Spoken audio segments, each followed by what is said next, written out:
जय हिंद। आज की इस वीडियो में हम लोग जानेंगे जब कोई वस्तु सरल रेखा में गति करती है, मतलब सरल रेखीय गति करती है, तो उस गति के दौरान तन को क्या कहते हैं और वो परिवर्तन होता किस प्रकार से है। तो आज का हमारा टॉपिक रहेगा सरल रेखा में गति। तो सरल रेखा में गति, इसका मतलब क्या हुआ, तो इसके लिए हम क्या करेंगे, एक रास्ता इस प्रकार से बना लेंगे। मान लेते हैं कि ये हमारे पास में कोई एक रास्ता है। इन सभी चीज़ों को हम भी बाद में परिभाषित करेंगे। सबसे पहले इसे समझिए बहुत ध्यान से।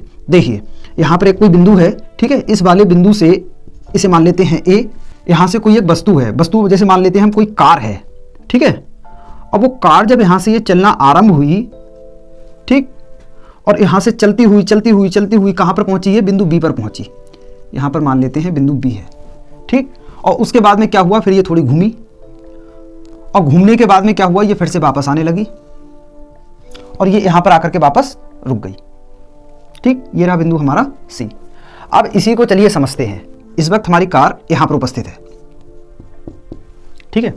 अब जब ये पूरे रास्ते में चली है, मतलब यहाँ से ए से लेके बी, बी से लेके फिर ये सी तक आई है, तो इसकी स्थिति में देखो परिवर्तन भी हुआ है। मतलब पहले यहाँ पर थी, अब ये बिंदु सी पर आ गई। अब जब स्थिति में इसकी परिवर्तन हुआ है, तो इसकी प्रत्येक स्थिति को हम कहेंगे क्या, चलिए इसे जानते हैं।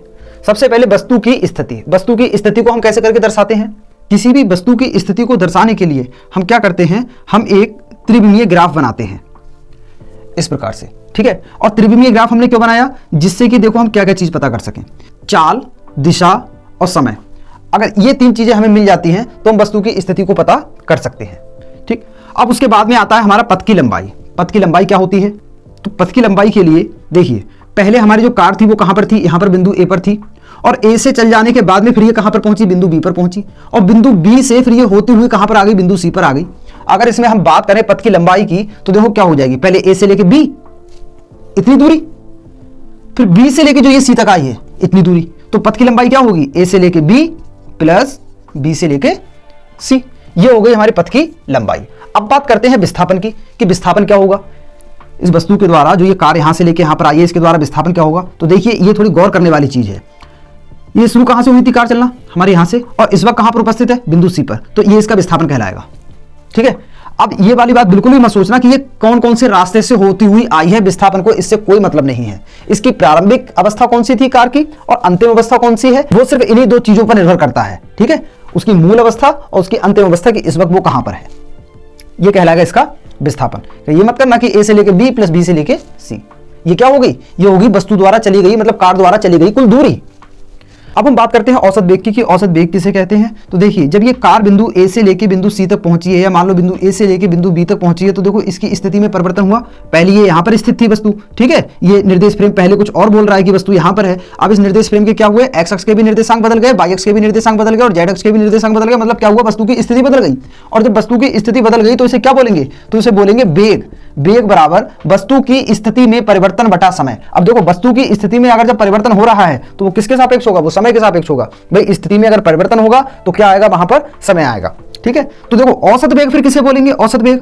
औसत वेग बोलेंगे अगर जब ये वस्तु की स्थिति में परिवर्तन होगा तो किसी दिशा में ही तो होगा, भाई जाहिर सी बात है किसी ना किसी दिशा में होगा। तो वस्तु की स्थिति में परिवर्तन, ठीक, पहले यहां पर थी मान लो बिंदु ए पर, फिर उसके बाद में कहां पर पहुंच गई, बिंदु बी पर पहुंच गई। तो वस्तु की स्थिति में परिवर्तन बटा समय।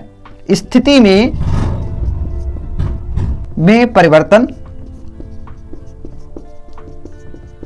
बटे समय। भाई वस्तु की स्थिति में परिवर्तन किसके सापेक्ष होगा, समय के तो सापेक्ष होगा। तो वो क्या हो जाएगा, हमारा औसत वेग।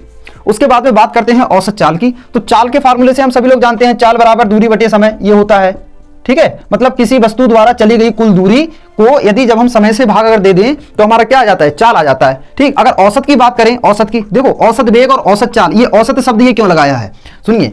तो अगर सबसे पहले हम वेग को देखते हैं, तो जब ये वस्तु बिंदु ए से बिंदु बी पर पहुंची है, ठीक है,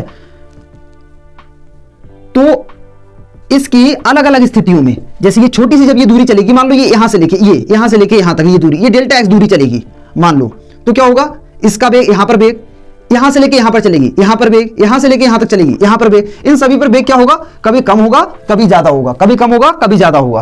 तो अगर जब इन्हीं सभी छोटे छोटे छोटे छोटे वेगों का अगर हम औसत निकाल लें तो वो हमारा बन जाता है क्या चीज, औसत वेग। यहां से बिंदु ए से लेके बिंदु बी तक उस वस्तु के, मतलब उस कार के पहुंचने के लिए। अब यही वाली चीज दी गई है चाल के लिए। तो भैया देखो जब ये छोटी सी दूरी चलेगी, बहुत छोटी सी दूरी, ठीक है, तो इसकी चाल कुछ और होगी। जैसे ये कार चलेगी, मान लो ये 70 की स्पीड से चल रही है, कोई स्थिति ऐसी, अब ये यहां से लेके बिंदु बी तक ये 70 की तो स्पीड से नहीं जाएगी ना, कभी ऐसा होगा कभी कम होगी, कभी ऐसा होगा ज्यादा होगी, कभी स्पीड ब्रेकर आ गया तो फिर से और कम हो जाएगी, कभी कोई सामने कोई व्यक्ति आ गया ट्रैफिक ज्यादा हो गया फिर से इसकी स्पीड कम होगी। ठीक है, अगर इन्हें छोटी छोटी चीजों को अगर जोड़ दिया जाता है तो क्या निकल आता है, औसत एक निकल आता है, एक एवरेज निकल आता है। उसके बाद में बात करते हैं ताक्षणिक वेग की। तो देखो इसमें हमने क्या किया था, ये छोटी छोटी चीजों को जोड़कर क्या निकाला, औसत वेग निकाला, और छोटी छोटी ये चालों को जोड़कर हमने क्या निकाली, औसत चाल निकाली। अब बात करते हैं ताक्षणिक वेग की। तो सुनिए, जो हमने जो छोटी छोटी चीजें जो जोड़ी हैं, छोटी छोटी सी जो दूरियां जोड़ी हैं, ठीक है, इतनी दूरी में चली गई इस वस्तु के द्वारा, इतनी दूरी में इस वस्तु के स्थान के परिवर्तन की दर,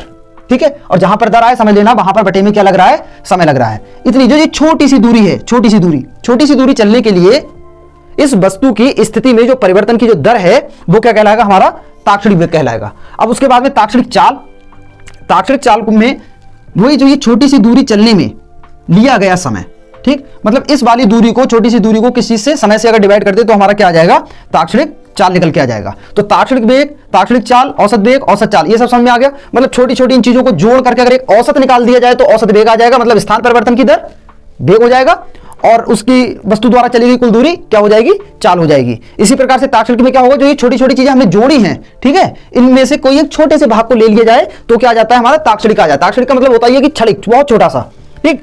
उसके बाद में देखिए एक चीज और है इसमें नोट करने लायक, वेग और चाल। भैया स्थिति में परिवर्तन क्या होगा, दूरी, भाई पहले मान लो बिंदु ए पर थी और फिर उसके बाद में बिंदु कहां पर आई, बिंदु बी पर आई, तो क्या होगा, स्थिति में परिवर्तन यही तो होगा, मतलब इन दोनों के बीच की दूरी निकाल दें, क्या हो जाएगा, स्थिति में परिवर्तन हो जाएगा, बटे में समय। अगर चाल की बात करें तो उसमें भी क्या है, दूरी, और बटे में क्या है, समय। तो फिर दोनों में फर्क क्या है, वेग में और चाल में। तो सुनिए, वेग जो है वो एक सदिश राशि है और ये क्या है, चाल जो है वो एक अदिश राशि है। भाई वेग जब लगेगा तो क्या होगा, वेग की परिभाषा के अनुसार दिशा के साथ में किसी वस्तु के स्थिति में परिवर्तन की दर, दिशा के साथ साथ किसी वस्तु की स्थिति में परिवर्तन की दर क्या कहलाती है, हमारा वेग कहलाती है, ठीक है। और चाल क्या होती है, किसी वस्तु द्वारा चली गई दूरी बटा समय क्या हो जाती है, उसकी चाल हो जाती है। तो चाल किसी भी वस्तु की किसी भी दिशा में लग सकती है, लेकिन वेग जो है वो हमेशा एक ही दिशा के लिए हम लोग कौन करते हैं, ठीक है। तो जो वेग है और चाल है, इन दोनों में परिवर्तन ये है कि ये जो है एक सदिश राशि है, चाल एक अदिश राशि है। अब उसके बाद में बात करते हैं त्वरण की।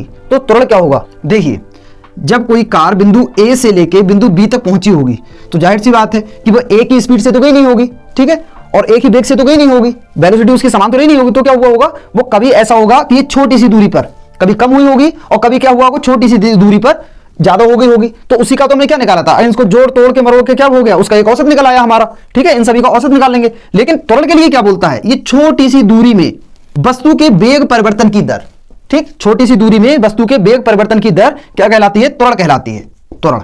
तो हम त्वरण को किस प्रकार से डिफाइन कर सकते हैं, हम बोल सकते हैं कि वेग परिवर्तन की दर। अब भैया वेग में परिवर्तन कैसे होगा, समय के सापेक्ष होगा, तो समय के सापेक्ष वस्तु के वेग परिवर्तन की दर को क्या बोलेंगे, हम त्वरण बोलेंगे, ठीक है। अब देखो कभी कभी क्या होगा, ये छोटी सी जगह पर ही वेग कभी ज्यादा हो जाएगा और कभी वेग क्या होगा, कम हो जाएगा, ठीक है। तो त्वरण बराबर क्या हो जाएगा, हमारा वस्तु के वेग परिवर्तन की दर बटे समय। क्लियर हो गया। उम्मीद करते हैं ये सभी चीजें आपको बहुत अच्छे समझ में आ गई होंगी। समझ में नहीं आई हो तो एक बार वीडियो को दोबारा से फिर से देख लीजिएगा। इसी के साथ मिलते हैं अपने अगले वीडियो में। जय हिंद।